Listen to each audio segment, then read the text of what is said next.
Bueno, hola, buenas tardes. Voy a comenzar explicando lo que es la alfabetización. La alfabetización es el aprendizaje del sistema y las estrategias de uso de un producto cultural. Depende de circunstancias sociales y culturales concretas. Si hablamos de alfabetización en un sentido amplio de la palabra, podemos decir que alfabetización son las habilidades lingüísticas y cognitivas necesarias para ingresar al mundo del conocimiento, o sea, al mundo del arte, al mundo del lenguaje matemático, al mundo del conocimiento científico, que la sociedad ha ido construyendo a lo largo de toda su historia. Es un proceso social que se va desarrollando desde el entorno primario del niño y bueno, y después se sigue desarrollando en su ingreso al sistema educativo y se va a seguir desarrollando todas las habilidades a lo largo de toda la vida del individuo. Podemos distinguir dos tipos de alfabetización, una alfabetización inicial y una alfabetización avanzada. La alfabetización inicial, como la palabra lo indica, es aquella que comienza cuando el niño empieza a indagar en el mundo de la lectura y la escritura, comienza a distinguir los grafemas con los fonemas, comienza a armar palabras, a generar sílabas, puede escribir su nombre, pero no es capaz de elaborar un texto y tampoco interpretarlo. Entonces, ahí estaríamos parados en una alfabetización inicial.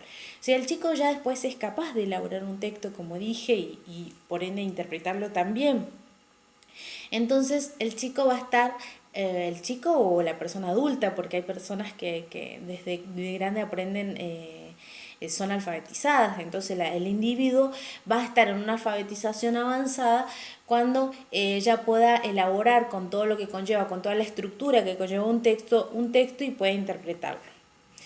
Eh, la alfabetización avanzada tiene sus beneficios.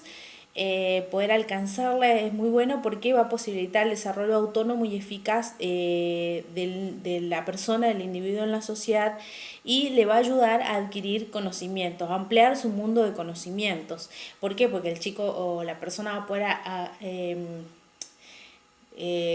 agarrar un libro de biología, si le interesa la biología, de física, de química, va a poder leerlo y va a poder interpretarlo. Entonces le va a permitir ampliar el conocimiento como ya dijimos. Y otro de los beneficios que trae una alfabetización avanzada es que va a descartar la analfabetización por desuso, lo que llamamos analfabetos funcionales. Existen dos tipos de analfabetismo, el analfabetismo puro y el analfabetismo funcional. El analfabetismo puro es cuando las personas no han ingresado al mundo de la lectoescritura, no pueden ingresar al mundo del conocimiento. No saben leer ni escribir, no saben trazar letras, no conocen los fonemas, los grafemas, no conocen nada. O sea, no pueden escribir, si bien a lo mejor pueden escribir su nombre, pero lo hacen de manera mecánica, pero no han adquirido la técnica porque nadie se les ha enseñado. Y luego están los que sí han sido enseñados, los que sí han adquirido en algún momento la técnica, pero por el desuso la han olvidado y estos son los llamados analfabetos funcionales. O pueden escribir, pero muy básicamente y no pueden interpretar los textos que escriben, no pueden interpretar los textos que leen, porque no han desarrollado de manera plena la alfabetización. ¿Y por qué se da este tipo de analfabetos o cuáles son los problemas a los cuales se enfrentan los chicos a la hora de ser alfabetizados? Primero y principal, porque existe un déficit en el proyecto o un deficiente proyecto alfabetizador. Y esto tiene que ver con, en parte, que son mal usadas las estrategias y los recursos didácticos por parte del docente, pero también tiene que ver con los diseños curriculares jurisdiccionales que están descontextualizados. Imponen estrategias que tienen poco o nulo impacto en el desarrollo de saberes. O sea, los chicos no pueden desenvolverse porque no están de acuerdo a su contexto estos currículos.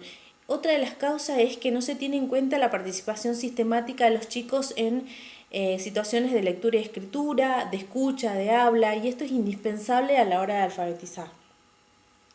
Eh, estos, son, eh, estos son los problemas a los cuales se enfrenta. ¿Y cuáles son los contextos más desfavorecidos a la hora de aprender la lectoescritura? Bueno, en nuestro país los contextos más desfavorecidos son aquellos contextos más vulnerables, los rurales, marginales, y ellos a la hora de alfabetizar son los que menos tienen posibilidades, o sea, los que están imposibilitados por ahí de aprender la lectoescritura. Y tiene que ver con que estos chicos no tienen una base en casa, o sea, en el desarrollo primario del chico no hay una motivación para aprender a leer y escribir a veces no tienen la posibilidad y a veces no existe la motivación para que ellos ingresen al mundo de la lectura y la escritura, o sea, al mundo del conocimiento, porque no ven que lo hagan en casa, porque desde casa no los motivan. Hay una escasa motivación o no se les comienza a enseñar, como sí pasa a lo mejor en los sectores medios y altos, que los chicos llegan al sistema educativo siendo alfabetizados desde casa, ya con una alfabetización un poco más avanzada, conociendo las letras, escribiendo el nombre. Estos sectores más vulnerables no tienen esa posibilidad y bueno, y esto va a redundar después en o que no ingresan al sistema educativo o que al ingresar después abandonen, o sea, en un fracaso escolar. Esto va a condicionar esta escasa alfabetización, va a condicionar la trayectoria de los niños dentro del sistema educativo y por ende después su posterior sociabilización. Ya que hablamos recién de que los han sido expulsados, también esto redunda en un fracaso escolar, que no solamente pasa en los sectores más desfavorecidos de nuestro país, sino que bueno, la causa del fracaso escolar pasa también en los sectores medios. ¿Y esto a qué se debe? Bueno, hay una hipótesis que dice que es debido al déficit lingüístico y cognitivo que traen desde el entorno primario, como recién explicábamos los chicos, por los factores exógenos, ya sea económicos, culturales, familiares, por lo que recién explicábamos de que no existe una motivación en casa para que los chicos puedan aprender a leer y escribir, y la poca posibilidad de una situación alfabetizadora antes de ingresar al sistema educativo.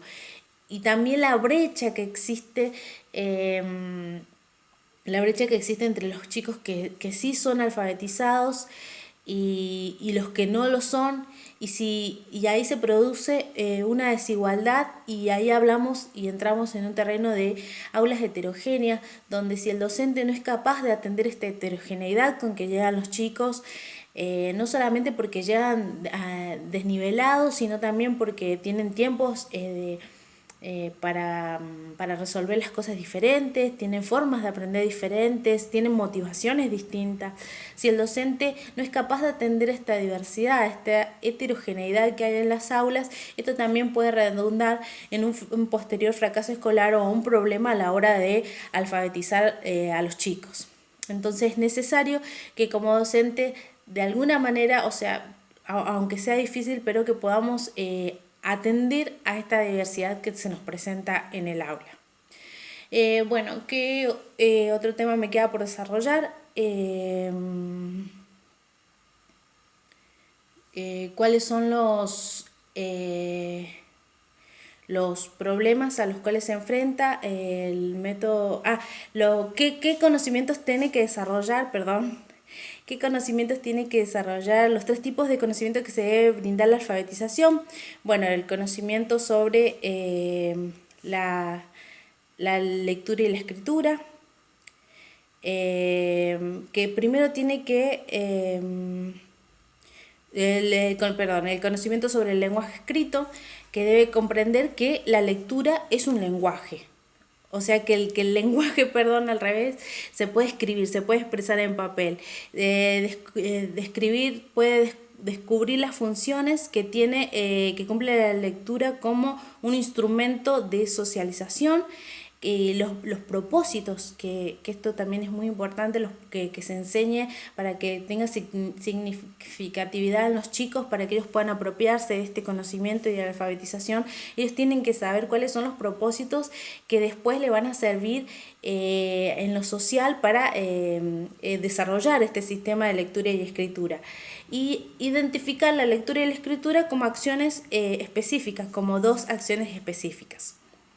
Segundo, el conocimiento sobre el sistema de escritura, bueno, tiene que ver con desarrollar una conciencia fonológica, o sea que el lenguaje tiene sonidos y que se puede escribir, que existe un fonema y que existe un grafema, un fonema al cual le corresponde un grafema, desarrollar toda esa conciencia fonológica para que los chicos puedan llegar a entender cuál es el sistema con el que se trabaja y puedan llegar a aprender la técnica de la lectura y la escritura. Y por último, desarrollar el estilo de lenguaje escrito, que tiene que ver con aprender que el lenguaje y la escritura son diferentes, porque tanto emisor como receptor no comparten, en la escritura no comparten un mismo tiempo y un mismo espacio. Por ende, la escritura tiene que tener una estructura, tiene que ir dejando ciertas pistas para que el lector después pueda entender lo que está queriendo decir, porque tiene que tener una coherencia, una cohesión, o sea, poder armar un texto de manera ordenada para que cuando el receptor pueda leerlo, pueda interpretar y entender la escritura, porque justamente en el lenguaje oral yo voy salvando cosas a través de mis gestos, a través de, bueno, si no entendió le vuelvo a explicar, pero todo eso no pasa, al no compartir ni tiempo ni espacio, no pasa cuando uno escribe. Entonces, bueno, comprender que esa diferencia y poder elaborar todo el texto con toda la estructura que conlleva y con toda la coherencia y la cohesión que se merece.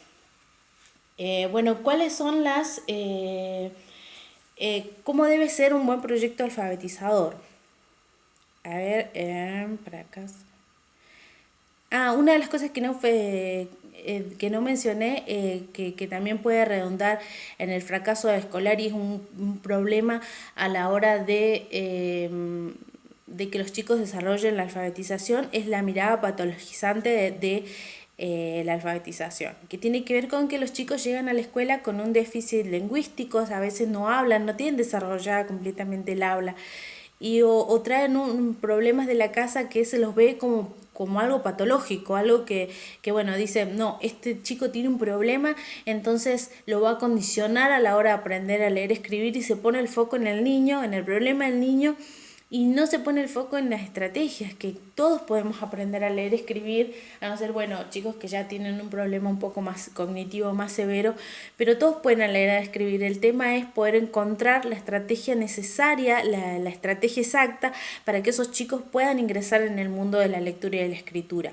Entonces debemos dejar de mirar a la alfabetización o a la educación con una mirada patologizante de que todo está enfermo o de que todo está mal, y decir, bueno, a ver de qué manera yo puedo cambiar las cosas para que esto pueda llevarse adelante y la alfabetización se pueda desarrollar.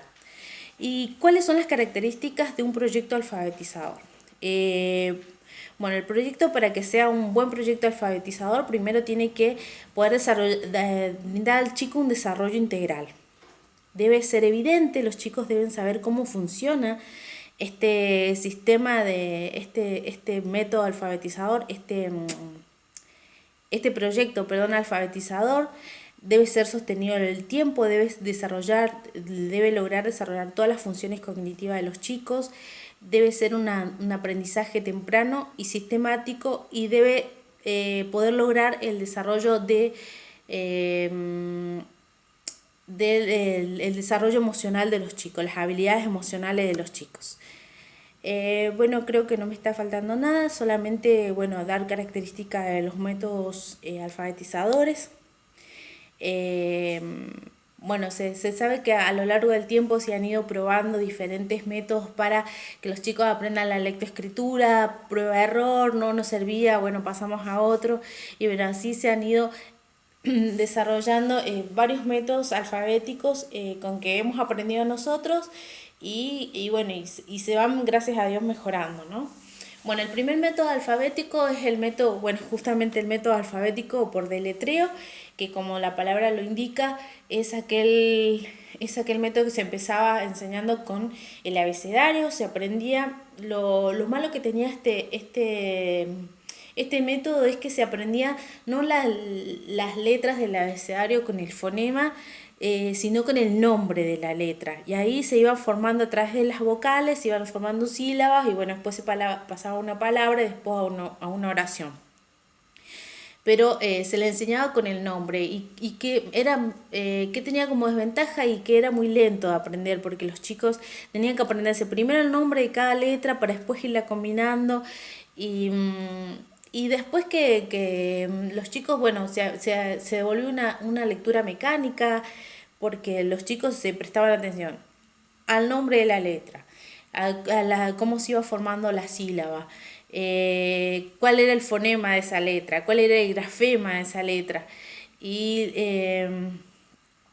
terminaban por dejar de prestarle atención a la comprensión, o sea, era todo muy mecánico. Después viene el método fónico. El método fónico